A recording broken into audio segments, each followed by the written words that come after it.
کہ نبی صلی اللہ علیہ وسلم عید کی نماز کے لیے جس راستے سے آتے تھے تو جاتے وقت آپ دوسرے راستے سے جاتے تھے تاکہ یہ زمین یہ راستے کی گواہی دے کہ آپ عیدین کی نمازوں میں جو زائد تکبیرات کہی جاتی تھی آپ اس کے ساتھ رفع الیدین کرتے تھے، یعنی ہر تکبیر کے ساتھ یوں ہاتھ اٹھاتے، اس کو کہتے ہیں رفع الیدین۔ کہ عید کے دن اللہ کے رسول صلی اللہ علیہ وسلم کے صحابہ رضی اللہ عنہم اجمعین جب ایک دوسرے سے ملتے تھے تو کیا کہتے تھے؟ تقبل اللہ منا و منک، اللہ تعالیٰ ہم سے اور آپ سے قبول کرے۔ کیا قبول کریں؟ اب وہ عبادتیں بہت ہیں نا، اس لیے اس کا ذکر نہیں ہے۔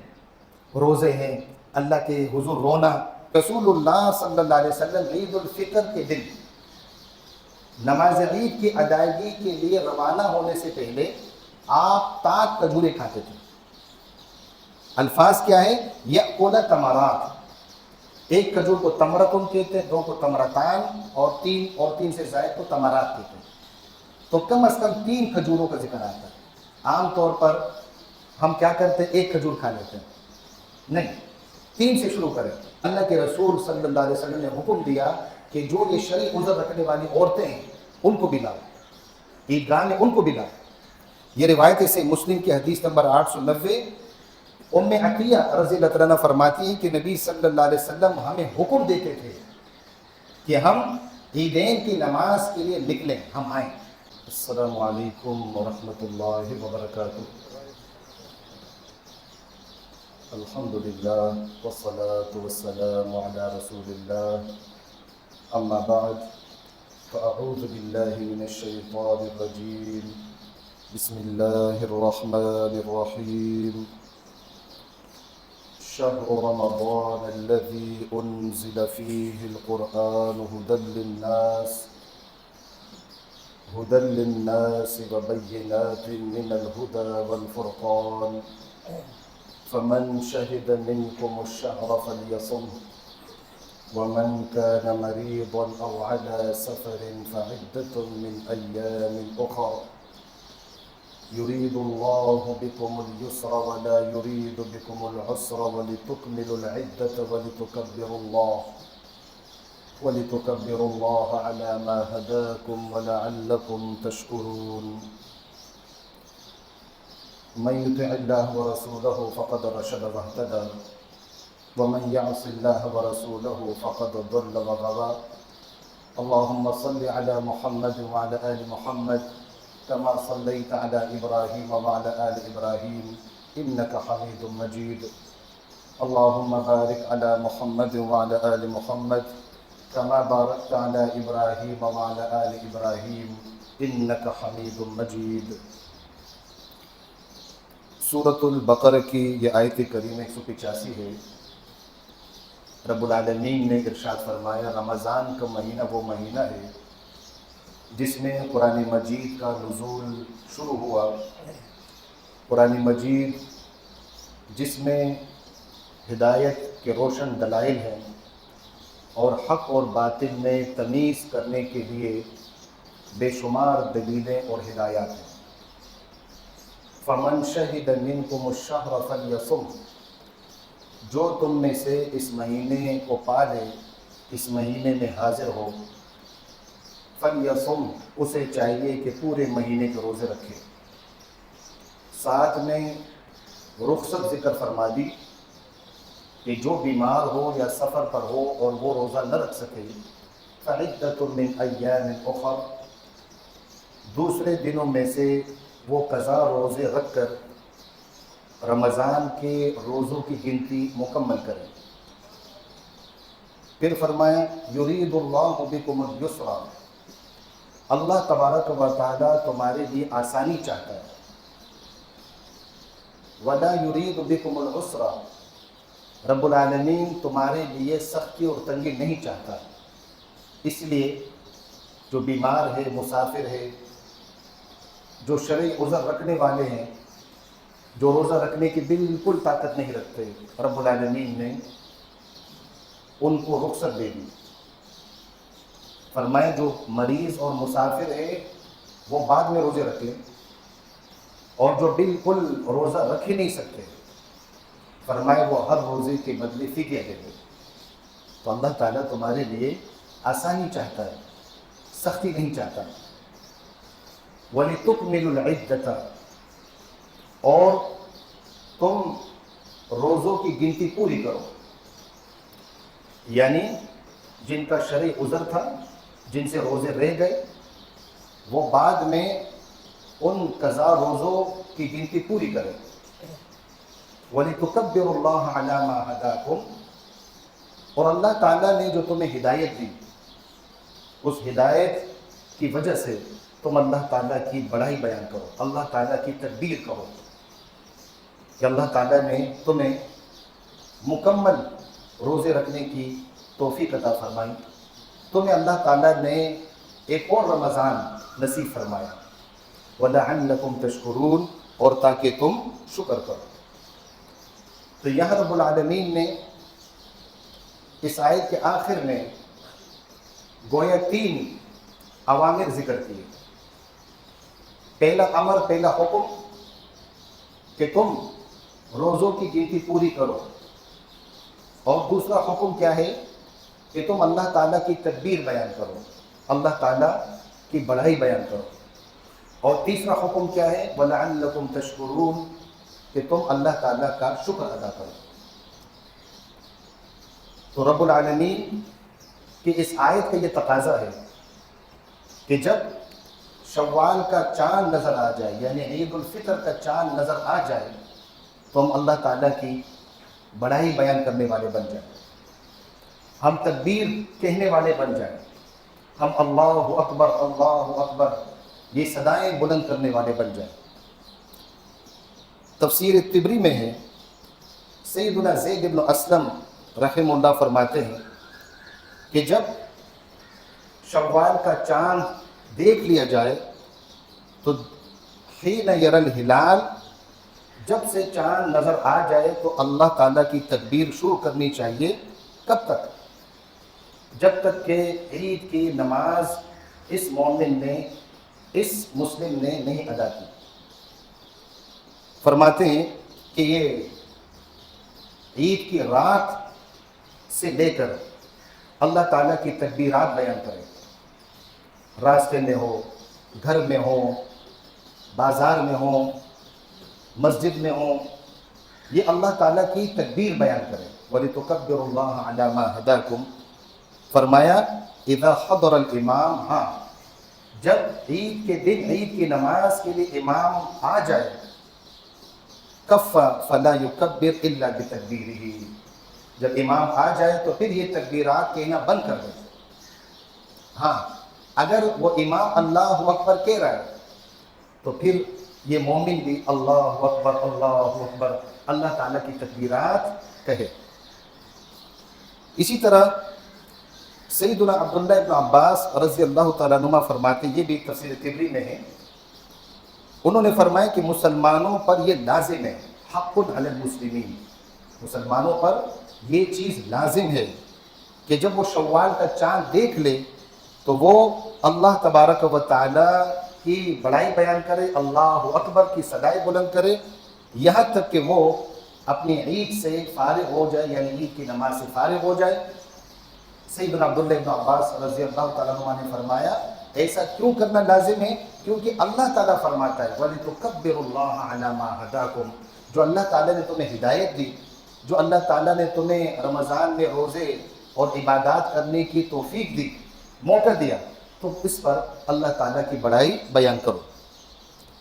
اسی طرح علامہ ابن کثیر رحمہ اللہ نے اس آیت کے ذیل میں ارشاد فرمایا کہ اکثر علماء نے وَلِتُكَبِّرُوا اللَّهَ عَلَى مَا هَدَاكُمْ اس آیت سے تکبیرات کہنے کی مشروعیت ثابت کی ہے کہ یہ شریعت کی بات ہے، یہ اللہ کے دین کی بات ہے کہ جب شوال کا چاند نظر آ جائے تو رات ہی سے اللہ تعالیٰ کی تکبیرات بیان کرنا شروع کر دو۔ ایک مومن ویسے بھی اللہ تعالیٰ کی بڑائی بیان کرتا رہتا ہے، لیکن جب وہ شوال کا چاند دیکھ لیتا ہے تو رات ہی سے پھر وہ اللہ تعالیٰ کی تکبیر میں، اللہ تعالیٰ کی بڑائی کے بیان میں شدت لے آتا ہے، کثرت لے آتا ہے۔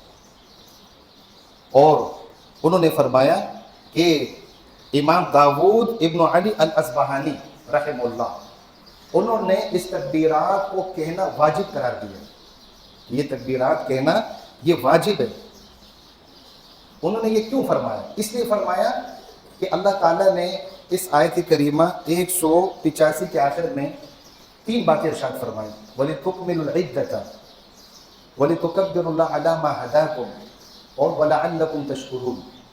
تو روزوں کی گنتی پوری کرو، تو یہ مستحب ہے یا یہ واجب ہے؟ واجب ہے، گنتی پوری کرنا واجب ہے۔ اسی طرح آیت کے آخر میں فرمایا وَلَعَلَّكُمْ تَشْكُرُونَ کہ تم شکر ادا کرو، تو شکر کرنا مستحب ہے یا واجب ہے؟ واجب ہے، فرض ہے۔ تو بیچ کا یہ جو حکم ہے وَلِتُكَبِّرُوا اللَّهَ عَلَىٰ مَا هَدَاكُمْ، تو اللہ تعالیٰ کی تکبیر بیان کرنا بھی واجب ہے، انہوں نے اس کو واجب قرار دیا۔ اب یہ جو تکبیرات کے جو الفاظ ہیں یہ مختلف صحابہ رضی اللہ عنہم مجمعین سے ہمیں مختلف الفاظ کے ساتھ ملتے ہیں، کیونکہ اللہ تعالیٰ کی تکبیر، اللہ تعالیٰ کی بڑائی بیان کرنا ہے، تو مذکورہ صحابہ میں سے ہر صحابی نے اپنے اپنے انداز میں اللہ تعالیٰ کی بڑائی بیان کی ہے۔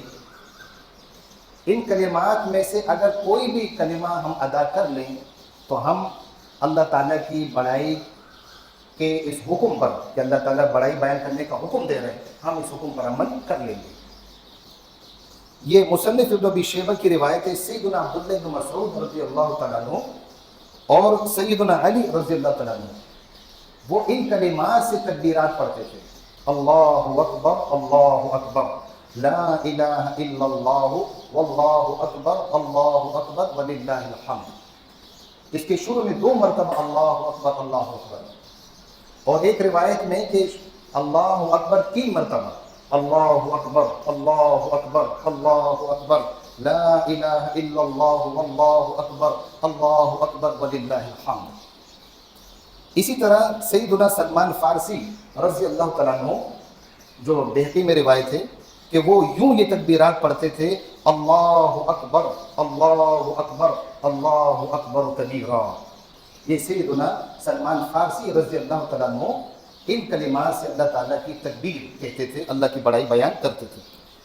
اور سیدنا عبداللہ بن عباس رضی اللہ تعالیٰ عنہما جو مصنف ابن ابی شیبہ کی روایت ہے، وہ ان کلمات سے اللہ تعالیٰ کی تکبیر بیان کرتے تھے، اللہ اکبر کبیرا اللہ اکبر کبیرا اللہ اکبر واجل اللہ اکبر وللہ الحمد۔ تو ان کلمات میں سے کوئی بھی کلمہ ہم ادا کر لیں، ہم یاد کر لیں، تو اللہ تعالیٰ کی تکبیر جو ہے ہم ادا کرنے والے بن جائیں گے۔ تو سب سے پہلے تو اس آیت کا یہ تقاضا ہے کہ جب رمضان کے 29 روزے پورے ہو جائیں تو چاند دیکھنے کا اہتمام ایک مومن شروع کر دے۔ جیسے ہی سورج ڈوب جائے، 29واں روزہ اس نے کھول لیا، تو وہ چاند دیکھنے میں لگ جائے، چاند دیکھنے کا اہتمام کرے، کیونکہ اسلامی مہینے جتنے ہیں وہ یا 29 کے ہوں گے یا 30 کے ہوں گے۔ اس وجہ سے سب سے پہلے شوال کا چاند دیکھنا ہے، اور شوال کے چاند کے نظر آنے پر یہ دعا پڑھنی چاہیے جو مسند دارمی میں روایت ہے، حدیث نمبر 1729۔ رسول اللہ صلی اللہ علیہ وسلم جب چاند دیکھتے تھے تو آپ یہ دعا پڑھتے تھے، اللہ اکبر اللہم اہلہ علینا بالامن والایمان والسلامت والاسلام والتوفیق لما يحب ربنا والتوفیق لما يحب ربنا ربنا وربک اللہ۔ تو شوال کا چاند دیکھنے پر سب سے پہلے یہ دعا پڑھنی چاہیے۔ اسی طرح تفسیر بغوی میں سیدنا عبداللہ بن عباس رضی اللہ تعالیٰ عنہما کا یہ قول امام بغوی رحمہ اللہ لائے ہیں۔ وہ فرماتے ہیں کہ عید الفطر کی رات سے تکبیرات پڑھنے چاہیے، اور یہ فتویٰ سیدنا امام شافعی رحمۃ اللہ علیہ کا بھی ہے۔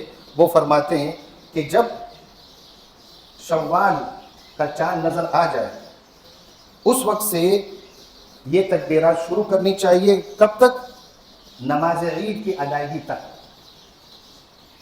تو ہمارے سامنے اللہ تبارک و تعالیٰ کا یہ حکم متوجہ ہو رہا ہے کہ ہم اس حکم پر عمل کرنے کے لیے تیار رہیں۔ وَلَعَلَّكُمْ تَشْكُرُونَ، آیت کے آخر میں کیا فرمائے؟ تاکہ تم شکر ادا کرو۔ تو یہ شوال کا چاند کا نظر آنا یہ خوشی کی بات ہے، یہ خوشی کی بات ہے۔ جو لوگ شوال کا چاند نظر آنے پر غم مناتے ہیں، غمگین ہوتے ہیں، اداس ہوتے ہیں، تو وہ سنت کے خلاف کر رہا ہے۔ اللہ نے کیا فرمایا؟ تاکہ تم شکر ادا کرو۔ تو شکر کس چیز پر ادا کیا جاتا ہے؟ نعمت پر۔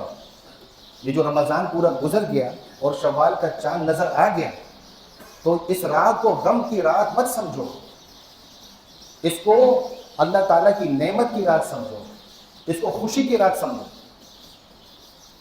اس لیے اللہ تبارک و تعالیٰ نے فرمایا وَلَعَلَّكُمْ تَشْكُرُونَ۔ تو عید الفطر کے آداب میں سے سب سے پہلا جو ادب ہے وہ یہ کہ عید کی رات سے ایک مومن نے تکبیرات کہنا شروع کر دی، اس کے بعد فجر کی نماز وہ باجماعت ادا کرے۔ یہ نہیں کہ پوری رات وہ جاگ رہے اور فجر کی نماز کے وقت وہ سو گیا، تو پھر عید کی نماز کا اہتمام بھی چلا جائے گا۔ ان تمام آداب پر عمل کرنا اسے رہ جائے گا جو آپ کے سامنے میں بیان کر رہا ہوں۔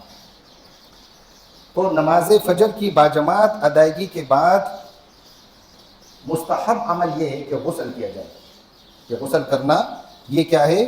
یہ مستحب ہے۔ یہ روایت ہے مصنف عبدالرزاق میں حدیث نمبر 5751، اور موطا امام مالک میں روایت ہے حدیث نمبر 609۔ ان دونوں روایت سے پتہ چلتا ہے کہ سیدنا علی رضی اللہ تعالیٰ عنہ اور سیدنا عبداللہ ابن عمر رضی اللہ تعالیٰ عنہ نماز عید کے لیے غسل کرتے تھے، وہ عید الفطر کی نماز ہو یا عید الاضحیٰ کی نماز ہو۔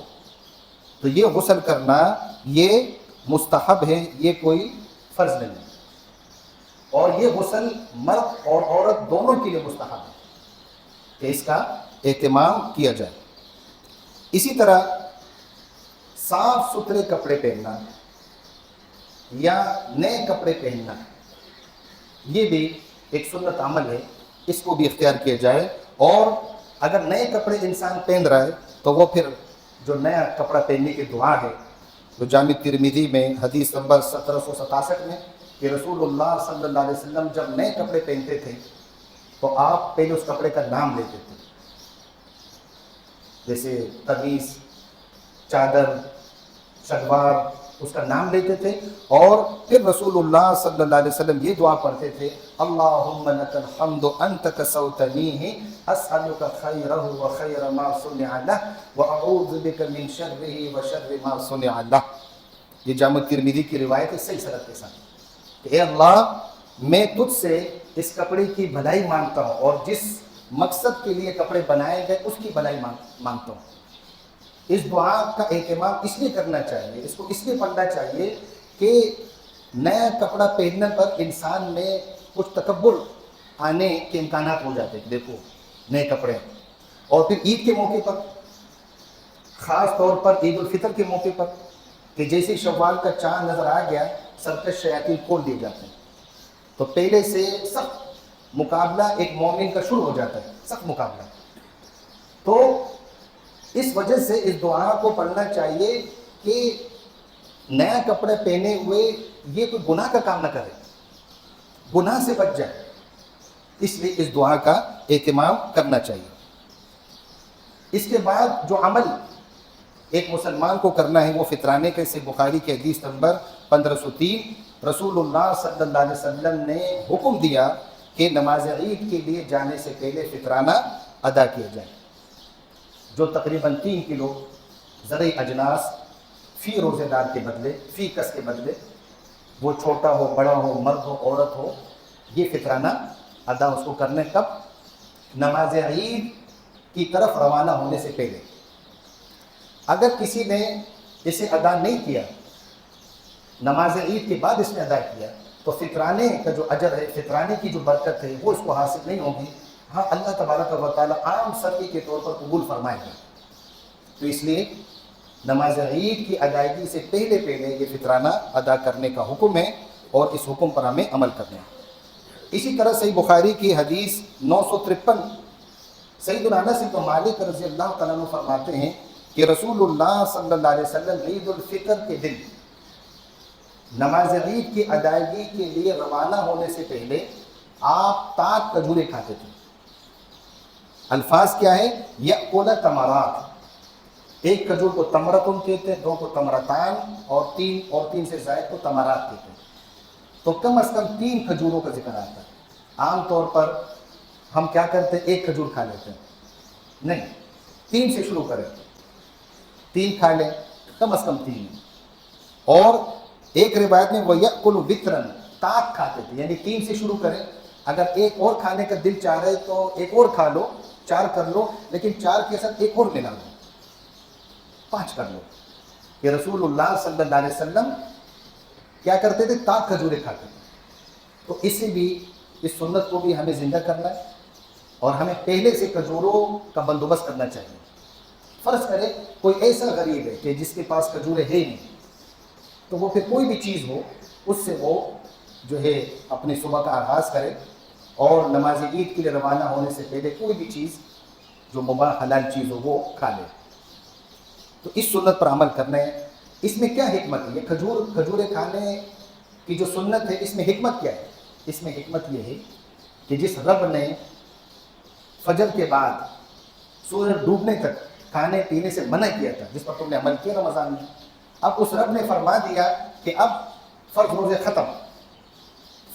ختم، تو تم کھانے سے ابتدا کرو۔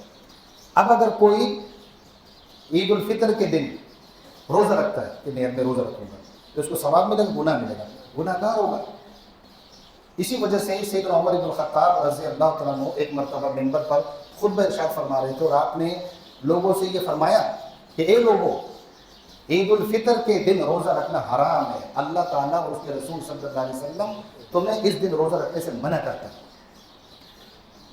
اور یہ کیا ہے؟ یہ ہے مختلف عبادات بجا لانا، مختلف عبادات کرنا۔ اب رمضان میں روزے کی عبادت تھی، اللہ تبارک و تعالیٰ نے عبادت کی اس قسم کو تبدیل کر دیا۔ کس طرح؟ کہ اب فجر کے بعد ایک مومن کھا سکتے ہیں، اسے اللہ تعالیٰ نے عید الفطر کی صورت میں خوشی دے دی۔ یہ خوشی کیوں دی؟ کہ رمضان میں جو اس نے عبادتیں کی، جو اس نے ریاضتیں کی، جو اس نے مشقتیں اٹھائی، تو ان مشقتوں کے بعد اس کو راحت ملے، اس کو سرور ملے، اس کو خوشی ملے۔ اس وجہ سے اللہ تعالیٰ کے دین نے یہ عید الفطر کا تحفہ اہل اسلام کو دیا۔ اسی طرح عید الاضحیٰ، بڑی عید، وہ کب؟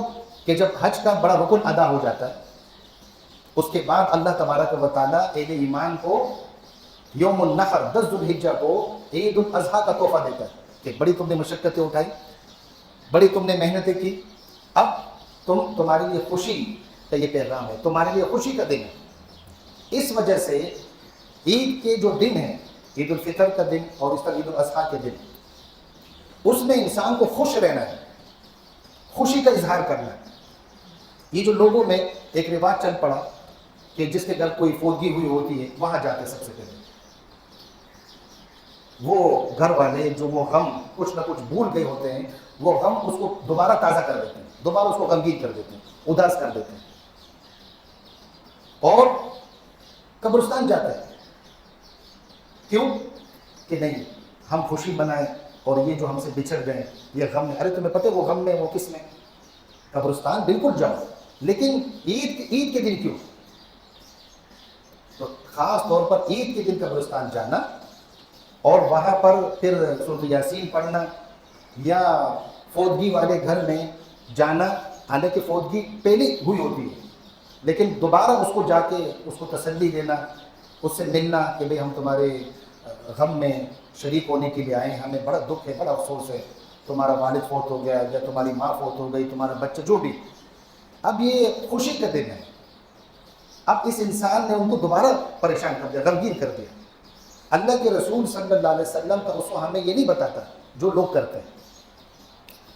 اسی طرح عید کی یہ جو نماز ہے، جو کہ رسول اللہ صلی اللہ علیہ وسلم نے مسجد کے علاوہ مصلی کھلی جگہ میں ادا کی ہے، یہ بھی ایک سنت ہے۔ تاکہ مسلمانوں کی اس خوشی کا اظہار ہو.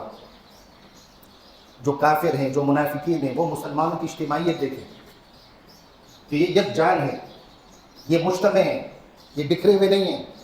دیکھو کتنے سارے لوگ جمع ہیں اور اپنے رب کے شکر کے لیے اس رب کے آگے نماز عید کی یہ 2 رکعت ادا کرنے کے لیے جمع ہو گئے. رب نے ان کو حکم دیا کہ روزے رکھو، یہ روزے رکھ رہے تھے. رب نے حکم دیا کہ اب عید کا دن ہے، تم کھاؤ پیو اور عید کے دن میری عبادت کرو. تو یہ عید کے دن جو ہے عبادت کے لیے، نماز پڑھنے کے لیے حاضر ہو. تو اس کے لیے رسول اللہ صلی اللہ علیہ وسلم نے اتنی تاکید فرمائی کہ جو شرعی عذر رکھنے والی عورتیں ہیں کہ جو جن پر نماز نہیں ہے، جو حیض کی حالت میں، جن کو مینسز ہے، ان پر نماز فرض نہیں ہے. ہاں، جب ان کا یہ پیریڈ گزر جائے اس کے بعد وہ اپنی نمازیں شروع کریں. اگر فرض روزوں میں حیض آ گیا تو جتنے دن حیض تھا ان دنوں میں وہ روزہ نہیں رکھے گی، بعد میں وہ گنتی پوری کرے گی جو روزے اس سے رہ گئے. لیکن عید کے موقع پر، عید کی نماز کے اس بہت بڑے اجتماع کے موقع پر اللہ کے رسول صلی اللہ علیہ وسلم نے حکم دیا کہ جو یہ شرعی عذر رکھنے والی عورتیں ہیں ان کو بھی لاؤ، عیدگاہ میں ان کو بھی لاؤ. یہ روایت سے مسلم کی حدیث نمبر 890. ام عطیہ رضی اللہ عنہ فرماتی ہیں کہ نبی صلی اللہ علیہ وسلم ہمیں حکم دیتے تھے کہ ہم عیدین کی نماز کے لیے نکلیں، ہم آئیں، اور ہم جو کنواریاں ہوتی تھی، جو شادی شدہ ہوتی تھی، ہم ان کو بھی لاتے تھے، اور جو حیض والی ہوتی تھی، حیض والی عورتیں بھی، وہ بھی اس اجتماع میں شرکت کے لیے آتی تھی. سیدہ ام عطیہ رضی اللہ عنہ نے نبی علیہ الصلوۃ والسلام سے پوچھا کہ اگر کوئی ایسی عورت ہو جو انتہائی غریب ہو، اس کے پاس چادر نہ ہو، اس کے پاس اپنا بدن چھپانے کے لیے برقع نما کوئی چادر نہ ہو، رسول اللہ صلی اللہ علیہ وسلم نے فرمایا کہ جس عورت کے پاس چادر ہے وہ اپنی اس بہن کو اپنی چادر میں ڈھانپ کے لے آئے. لیکن عید کے اس اجتماع میں وہ ضرور شریک ہو. تو اس سنت پر بھی عمل کرنا ہے. لیکن ساتھ میں صحیح بخاری کی حدیث ہے 351 کہ جو حیض والی عورتیں ہیں وہ نماز کی جگہ سے دور رہیں گی، نماز کی جگہ سے دور رہیں گی. یعنی جہاں نماز پڑھی جاتی ہے وہاں پر حیض والی عورت نہیں بیٹھے گی، وہاں پر وہ حیض والی عورت نہیں بیٹھے گی، نماز کی جگہ سے وہ ایک طرف ہوگی. تو وہ کیوں آئے جب اس کو نماز ہی نہیں پڑھنا ہے؟ رسول اللہ صلی اللہ علیہ وسلم نے فرمایا فَيَشْهَدْنَ جَمَاعَةَ الْمُسْلِمِينَ وَدَعْوَتَهُمْ، وہ مسلمانوں کے اجتماع میں شریک ہوں اور مسلمانوں کی دعاؤں میں شریک ہوں. اللہ تعالیٰ کی تکبیرات وہ پڑھے گی، حیض کی حالت میں وہ اللہ تعالیٰ کی تکبیرات پڑھے گی. امام جو عید کی نماز پڑھانے والا ہوگا، عید کی نماز پڑھانے کے بعد خطبے میں جب وہ دعائیں مانگے گا اللہ تعالیٰ سے، ان دعاؤں میں وہ حیض والی عورت شامل ہو سکتی ہے، شریک ہو سکتی ہے. صرف وہ نماز نہیں پڑھے گی اور جو نماز کی جگہ ہے اس جگہ سے بھی دور رہے گی. تو یہ بھی ایک سنت طریقہ ہے. اسی طرح جو عورتیں عید کی نماز کے لیے آ رہے ہیں تو وہ سادگی سے آئیں. سادگی سے مراد خوشبو نہیں لگائے. یہ روایت ہے نسائی کی حدیث نمبر 5126. سیدنا ابو موسیٰ اشعری رضی اللہ عنہ فرماتے ہیں رسول اللہ صلی اللہ علیہ وسلم نے فرمایا جو عورت خوشبو لگا کر گھر سے نکلے کہ لوگوں کے پاس گزرے اور لوگ وہ خوشبو سونگے، رسول اللہ صلی اللہ علیہ وسلم نے فرمایا یہ عورت زانیہ ہے، زناکار ہے، بدچلن ہے، بد کردار ہے. اگرچہ عملی طور پر اس نے زنا نہیں کیا، لیکن چونکہ یہ زنا کی دعوت دینے کا سبب بن رہی ہے، زنا کی طرف توجہ دلانے کا سبب بن رہی ہے. یہ تو عام حالات میں کہ اگر وہ گھر سے نکل لی، عام حالات میں ضرورت کی بنا پر وہ خوشبو لگا کر نکلے گی تو اس کے لیے سخت حکم ہے. تو خواتین اس بات کو یقینی بنائیں کہ کسی قسم کا خوشبو وہ نہیں لگائیں جب بھی وہ گھر سے کسی ضرورت کی بنا پر نکلیں. اور پھر عید کی نماز کے لیے اگر وہ آ رہی ہیں تو پھر بالاولیٰ یقینی طور پر اسے ان خوشبوؤں سے پرہیز کرنا ہے، یہ نہیں لگانا ہے اس کو. اسی طرح بلند آواز سے نماز عید کی ادائیگی کے لیے آنے والا بلند آواز سے تکبیرات پڑھے گا، اور جس راستے سے وہ آئے گا جاتے ہوئے وہ راستہ تبدیل کرے۔ یہ ابن ماجہ کی روایت حدیث نمبر 1301 سیدنا ابو ہریرہ رضی اللہ عنہ فرماتے ہیں کہ نبی صلی اللہ علیہ وسلم عید کی نماز کے لیے جس راستے سے آتے تھے تو جاتے وقت آپ دوسرے راستے سے جاتے تھے تاکہ یہ زمین یہ راستے کی گواہی دے کہ اللہ تعالیٰ کا ایک بندہ، اللہ تعالیٰ کا مومن بندہ اس راستے سے گزرتے ہوئے نماز عید کے لیے گیا، تکبیرات پڑھتے ہوئے گیا اور پھر دوسرا راستے اختیار کرتے اپنے منزل کو پہنچے، اپنے گھر پہنچے، تاکہ وہ راستہ بھی، وہ زمین کے ٹکڑے بھی گواہی دے کہ یہ اللہ کا بندہ اللہ تعالیٰ کا حکم ادا کرنے کے بعد اپنے گھر کی طرف جا رہا ہے۔ کیونکہ قرآن مجید نے کہا ہے نا سورہ زلزال میں، یومئذ تحدث اخبارها بأن ربک اوحانا، یہ زمین اپنے احوال بیان کرے گی، زمین بولے گی، زمین شہادت دے گی، کیونکہ آپ کے رب نے اسے بولنے کی طاقت دی ہوگی اور آپ کا رب اس کو حکم دے چکا ہوگا کہ زمین اب تم شہادت دینا شروع کر دو۔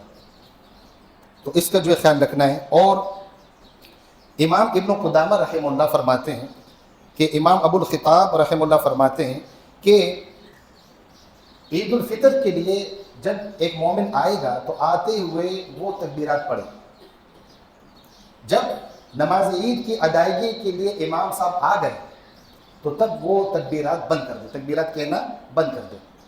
ہاں، امام نے آ کر تکبیرات پڑھنا شروع کر دی تو پھر جو مسلمان ہیں، جو مومن ہیں، وہ بھی تکبیرات پڑھنا شروع کریں۔ مقصد اس قول کا کیا ہے، اس فتوے کا کیا ہے؟ مقصد اس کا یہ ہے کہ عید کی نماز کے لیے آتے ہوئے تکبیرات کہنا ہے، نماز عید کی ادائیگی کے بعد جاتے ہوئے تکبیرات نہیں ہے۔ اس میں کیا حکمت ہے؟ اس میں حکمت یہ کہ آپ نے عید کی نماز ادا کر لی، اب دوست احباب آپ سے ملیں گے، آپ ان کو السلام علیکم کہیں گے، آپ ان کو عید کی مبارکباد دیں گے۔ اس وجہ سے شریعت نے ہمیں یہ طریقہ سکھایا کہ نماز عید کے لیے آتے ہوئے تو تکبیرات کہو، جاتے ہوئے تکبیرات مت کہو۔ ہاں، اللہ تعالیٰ کا اور کوئی ذکر کر سکتے ہو، اللہ تعالیٰ کا ذکر کر سکتے ہو، یہ نہیں کہ کوئی بالکل اللہ اکبر کہہ نہیں سکتا یا اللہ تعالیٰ کو کوئی ذکر نہیں کہہ سکتا، نہیں، لیکن اس پر یہ پابندی نہیں ہے کہ وہ عید کی نماز کی ادائیگی کے بعد جاتے ہوئے بھی جب راستہ چینج کرے گا تو تکبیرات بھی کہے گا۔ اب وہ پابندی اللہ تعالیٰ نے نہیں رکھی۔ اسی طرح نماز عید میں جو اضافی تکبیرات ہیں، یہ سنن ابو داؤد کی روایت ہے حدیث نمبر 1151، رسول اللہ صلی اللہ علیہ وسلم نے فرمایا کہ عید الفطر کی نماز ہو یا عید الاضحیٰ کی نماز ہو، اس میں پہلی رکعت میں 7 تکبیرات زائد کہی جائے گی اور دوسری رکعت میں 5 تکبیرات زائد کہی جائے گی۔ اب دیکھیے تکبیرات کیوں کہنے کا حکم ہے؟ نماز عید کے لیے آ رہے ہو، تکبیرات کے اللہ اکبر لا الہ الا اللہ، اللہ اکبر واللہ اکبر وللہ، یہ کیوں؟ یہ اس لیے کہ اس عید کے دن تم وعید کے دن کو مت بھولو، اپنے رب کو مت بھولو، اپنے رب کی یاد اپنے دل میں تازہ رکھو۔ جس طرح اس خوشی کے دن میں تم اپنے رب کی عبادت کے لیے آ رہے ہو، تو اسی طرح زندگی میں جب بھی تم پر کوئی بھی خوشی آ جائے اپنے رب کو بھولنا نہیں، نماز بھولنا نہیں۔ اسی وجہ سے فجر کی نماز ہوئی اور اس کے بعد جو ہے سورج نکلنے تک کوئی نماز نہیں، جیسے سورج نکلا حکم کیا ہوا کہ اب عید کی نماز ادا کرو۔ تو یہ تعلیم ہے کہ نمازوں کی ادائیگی کا جو تسلسل تم کر رہے تھے اس تسلسل کو جاری رکھو۔ رمضان کے گزرنے کے بعد نمازوں کی ادائیگی کا وہ تسلسل جاری رکھو۔ نبی علیہ الصلوۃ والسلام نے فرمایا یہ جو زائد تکبیرات کہی جائے گی تو قرأت اس کے بعد ہے۔ وہ کیسے؟ کہ رسول اللہ صلی اللہ علیہ وسلم جیسے ہی عیدگاہ میں نماز عید کی ادائیگی کے لیے آتے تھے، نماز عید پڑھانے کے لیے آتے تھے، آپ سب سے پہلے نماز پڑھاتے تھے۔ آپ تکبیر تحریمہ جو تکبیر اولا اللہ اکبر، اس کے کہنے کے بعد آپ دعا استفتاح اللہم باعث بینی یہ پڑھتے، سبحانک اللہم و بحمدک یہ جو پوری دعا ہے یا یہ پڑھتے، جسے دعا استفتاح کہتے ہیں۔ پہلی تکبیر کے بعد، نماز میں پہلی تکبیر کے بعد جو دعا پڑھی جاتی ہے، اس کے بعد رسول اللہ صلی اللہ علیہ وسلم 7 تکبیرات زائد فرماتے، 7، اور جب 7 زائد تکبیرات آپ ادا کر لیتے اس کے بعد آپ اعوذ باللہ من الشیطان الرجیم بسم اللہ الرحمن الرحیم سورۃ الفاتحہ شروع کر دیتے اور اس کے ساتھ قرآن مجید کی کوئی صورت ملاتے جیسے سورۃ الاعلیٰ، سورۃ الغاشیہ دوسری رکعت میں، یا پہلی رکعت میں سورۃ الجمعہ، دوسری میں سورۃ المنافقون۔ یہ رسول اللہ صلی اللہ علیہ وسلم عید کی نماز میں یہ صورتیں پڑھا کرتے تھے۔ تو ایک رکعت جب ادا ہو جائے، دوسری رکعت کے لیے جب امام اٹھے گا تو وہ 5 تکبیرات زائد کہے گا۔ ایک تکبیر تو وہ جو پہلی رکعت کی ادائیگی کے بعد قیام کے لیے وہ اٹھ رہے وہ تکبیر تو وہ کہے گا، جیسے ہی وہ سیدھا کھڑا ہوگا 5 تکبیرات وہ اور پڑھے گا، اللہ اکبر اللہ اکبر اللہ اکبر اللہ اکبر اللہ اکبر، اور امام کے ساتھ ساتھ مقتدی بھی پڑھے اور شعور کے ساتھ، جذبے کے ساتھ، اللہ تبارک و تعالیٰ کی جلال اور عظمت کو سامنے رکھتے ہوئے، اس کی طاقت کو سامنے رکھتے ہوئے، اس کی شان کو سامنے رکھتے ہوئے اللہ اکبر دل سے پڑھنا، دل سے۔ اب یہ 5 تکبیرات جب اور زائد کہہ دی جائیں گی، اس کے بعد اسی طرح الفاتحہ، کوئی سورت اور باقی جو نماز ادا کی جاتی ہے، تو یہ 2 رکعت جو ہے یہ رسول اللہ صلی اللہ علیہ وسلم پڑھاتے تھے۔ سیدنا عبداللہ ابن عباس رضی اللہ تعالیٰ عنہ فرماتے ہیں، اسی بخاری کی روایت حدیث نمبر 989، کہ اذان نہیں دی جاتی تھی، نماز عید کے لیے اذان نہیں دی جائے گی، اور نہ نماز عید کھڑی کرنے سے پہلے اقامت کہی جائے گی، اس کے لیے اقامت بھی نہیں ہے۔ فرماتے ہیں نبی صلی اللہ علیہ وسلم عید الفطر کے دن نکلے اور آپ نے 2 رکعت پڑھا۔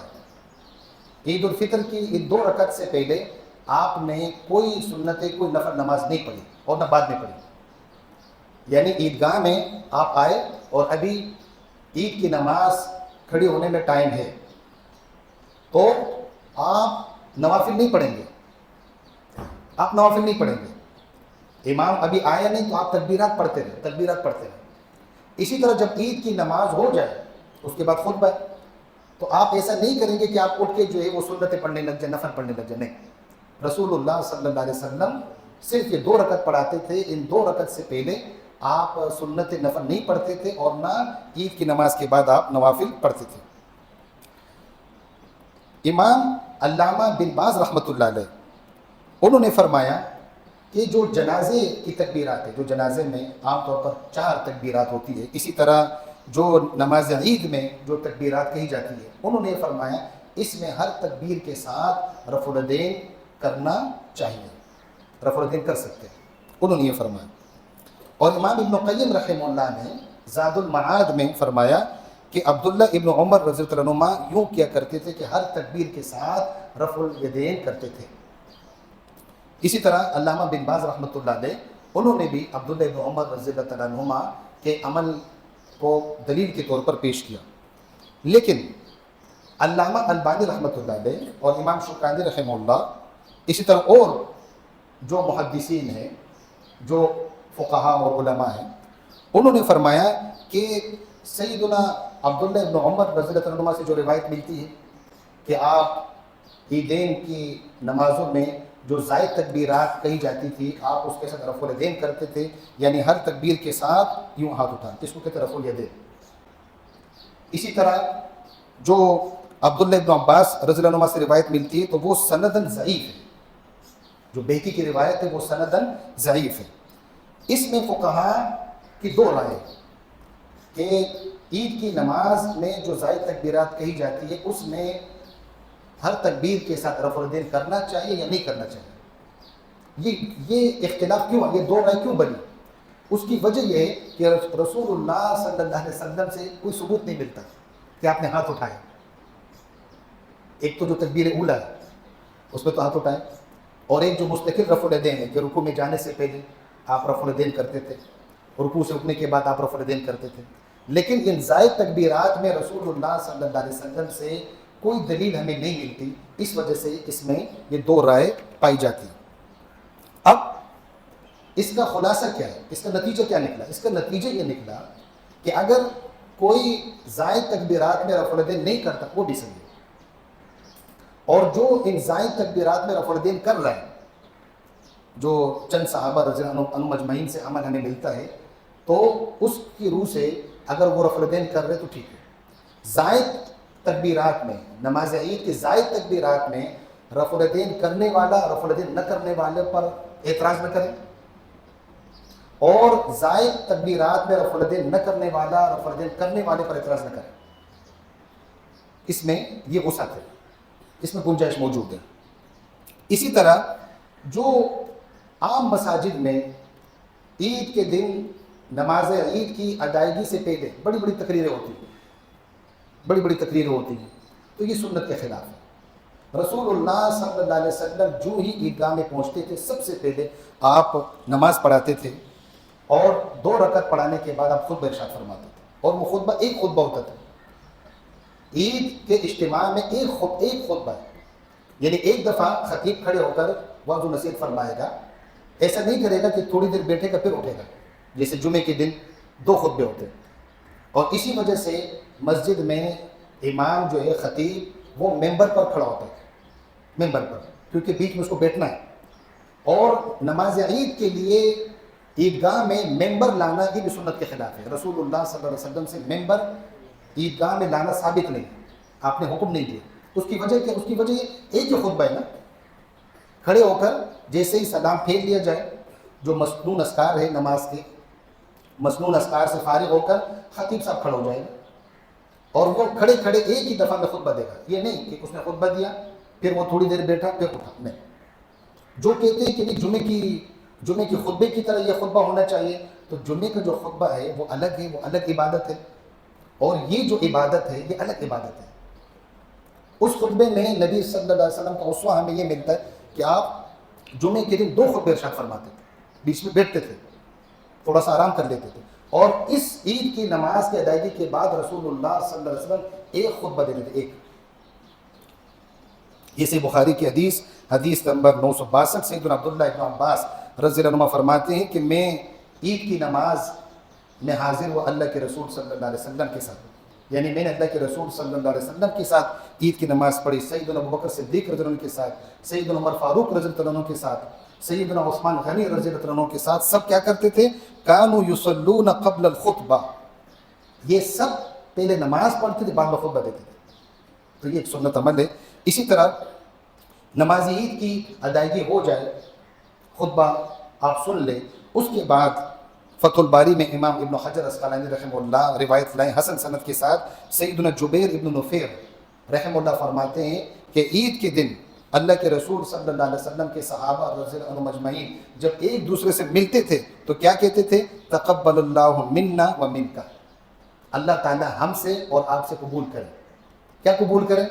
اب وہ عبادتیں بہت ہیں نا، اس لیے اس کا ذکر نہیں ہے۔ روزے ہیں، اللہ کے حضور رونا، اللہ کے نام پر صدقہ دینا، قرآن کی تلاوت کرنا، اللہ کا ذکر کرنا، فرض نماز پڑھنا، نوافل نماز پڑھنا، خیر کی بات کہنا، تو بہت ساری عبادتیں ایک روزہ دار رمضان میں سر انجام دیتا ہے۔ اس لیے دعا کے الفاظ کیا ہیں کہ اللہ ہم سے اور تم سے قبول کرے۔ تو اور جو اسلام کی تعلیمات ہے اس کو سامنے رکھتے ہوئے سب سے پہلے آپ سلام کریں گے، کیونکہ یہ تو عام حکم ہے کہ جب بھی ایک مومن مسلمان سے ملے السلام علیکم ورحمۃ اللہ وبرکاتہ، اس کے بعد تقبل اللہ منا ومنک۔ دوسرا مسلمان بھی یہی کہہ سکتے تقبل اللہ منا ومنک، یا وہ کہے کہ آمین، کہ اللہ تعالیٰ کی دعا قبول فرمائے۔ تو یہ ایک سنت عمل ہے، ایک سنت عمل ہے۔ خاص طور پر عید کی مناسبت سے گلے ملنے کا رواج یہ صحابہ سے بھی نہیں ملتا کہ جیسے عید کی نماز ہو گئی، خطبہ سن لیا، سب گلے ملنا شروع کر دیں۔ یہ دعا پڑھنا ثابت ہے، اس دعا کا ثبوت ملتا ہے۔ ہاں، اگر آپ کی کسی بھائی سے ناراضگی ہے، آپ کی کسی بھائی سے ناراضگی ہے، اس کو منانے کے لیے آپ اس کو گلے لگتے ہیں، ٹھیک ہے۔ یا اگر ایک شخص اس کو مسئلے کا علم نہیں ہے، وہ آپ سے گلے ملنا چاہ رہے ہیں، تو ہم اس کو دھکا نہیں دیں گے، ہم اس کو دھتکاریں گے نہیں، ٹھیک ہے۔ بعد میں اس کو کہ بھائی آپ ٹھیک، السلام علیکم ورحمۃ اللہ تقبل اللہ منا منک۔ اور یہ خاص طور پر عید کی مناسبت سے گلے ملنا یہ نبی صلی اللہ علیہ وسلم سے نہیں ملتا، آپ کو پہلے علم نہیں تھا اس لیے میں نے بتا دیا۔ کیونکہ اگر کسی کو علم نہیں ہے اور وہ آپ سے گلے مل رہا ہے اور آپ اس سے بد اخلاقی کر رہے ہیں، تو بد اخلاقی کرنا، آپ اس کو دھتکار رہے ہیں، آپ اس کو دھکے دے رہے ہیں، وہ تو شیطان اس کے دل میں لے آئے گا کہ دیکھو یار یہ کیسا مسلمان ہے، میں اس سے مل رہا ہوں اور یہ مجھے دھتکار رہا ہے، تو وہ تو پھر کبھی قریب نہیں آئے گا۔ تو اس کو بھی ہمیں سمجھ۔ اسی طرح عید کی نماز ہو گئی، آپ نے خطبہ سن لیا، آپ شرعی پابندیوں کو سامنے رکھتے ہوئے اپنے رشتہ داروں میں جا سکتے ہیں، ان کو عید کی مبارکباد دے سکتے ہیں، اور جب نماز کا ٹائم ہو تو نماز کے لیے آپ مسجد میں حاضری یقینی بنائیں۔ لیکن جہاں بھی آپ جائیں اللہ تعالیٰ کے حدود کو نہ توڑیں، بے پردگی نہ کریں، جو کزن ہیں، جو رشتہ دار عورتیں ہیں ان سے ہاتھ نہ ملائیں، کیونکہ اللہ کے رسول صلی اللہ علیہ وسلم جو مسلمان عورتیں ایمان لاتی تھی تو نبی صلی اللہ علیہ وسلم اپنا ہاتھ ان کی طرف نہیں بڑھاتے تھے، جیسے عام مسلمان اگر کوئی مسلمان ہونا چاہتا تو نبی صلی اللہ علیہ وسلم اپنا دائیں ہاتھ آگے بڑھاتے، جو دوسرا اسلام قبول کرنے کی نیت سے آنے والا شخص ہوتا وہ اپنا دائیں ہاتھ نبی صلی اللہ علیہ وسلم کے دائیں ہاتھ پہ رکھ دیتا، نبی علیہ السلام اسے کلمہ پڑھاتے تھے، اس کو اسلام کی تعلیمات دیتے۔ لیکن اگر کوئی عورت اس طرح اسلام قبول کرنا چاہتی تھی تو نبی علیہ السلام اپنا ہاتھ نہیں بڑھاتے تھے، دور سے اشارہ، حالانکہ اللہ کے رسول صلی اللہ علیہ وسلم کا دل تو پاک، وہ تو پاکیزہ انسان ہے، نبیوں کے سردار، لیکن جب وہ ایسا کر رہے تو ہم جو ہے کیوں ایسا کریں کہ کزن ہے، ماموزاد، چچا زاد، ان سے ہاتھ ملا رہے ہیں، ان سے ہاتھ نہیں ملائیں۔ اسی طرح ہم اپنی بیٹیوں کو، اپنی بیویوں کو، اپنی بہنوں کو سمجھائیں کہ نماز عید کے لیے آپ آ رہی ہیں تو خوشبو نہ لگائیں، باہر بھی جائے تو خوشبو نہ لگائیں، ان کو بھی یہ سمجھائیں کہ اگر آپ کسی رشتہ داروں کے یہاں جا رہے ہیں عید کی خوشیاں بانٹنے کے لیے، مبارکباد دینے کے لیے، تو پردے کا خیال کرنا، پردے کا۔ اسی طرح جیسی شوال کا چاند نظر آ جائے تو محمد رسول اللہ صلی اللہ علیہ وسلم کے اس گلشن کو اس پر اس طرح نہیں پھیرنا ہے، داڑھی برقرار رکھے۔ کیوں؟ اس لیے کہ محمد صلی اللہ علیہ وسلم جو ہمارے نبی ہے، صرف رمضان میں تو ہمارے نبی نہیں تھے نا، وہ تو عمر بھر کے لیے ہمارے نبی ہے۔ اسی طرح اللہ تعالیٰ کی ذات، وہ صرف رمضان میں تمہارا رب نہیں تھا نا، رمضان کے بعد بھی ہمارا رب ہے۔ اسی لیے ہمیں اللہ تعالیٰ اور اس کے رسول صلی اللہ علیہ وسلم کی اطاعت کرتے ہوئے یہ عید گزارنی ہے، اور عید کے موقع پر اپنے آپ کو حشاش بشاش رکھنا، ہر ایک سے خندہ پیشانی سے ملنا اور کھل کر ملنا، تو یہ بھی ایک سنت عمل ہے کہ آپ اسلام کی وہ خوشی لوگوں میں بانٹ رہے ہیں۔ اللہ تبارک و تعالی ہم سے راضی ہو، رب العالمین ہم سے اور تمام اہل اسلام سے عبادت قبول فرمائیں، اللہم آمین۔ اللہ تعالیٰ دوبارہ ماہ رمضان ہماری زندگیوں میں لائے، اللہم آمین۔ بارک اللہ فیکم وصلی اللہ علی رسول النبی الکریم، والسلام علیکم ورحمۃ اللہ وبرکاتہ۔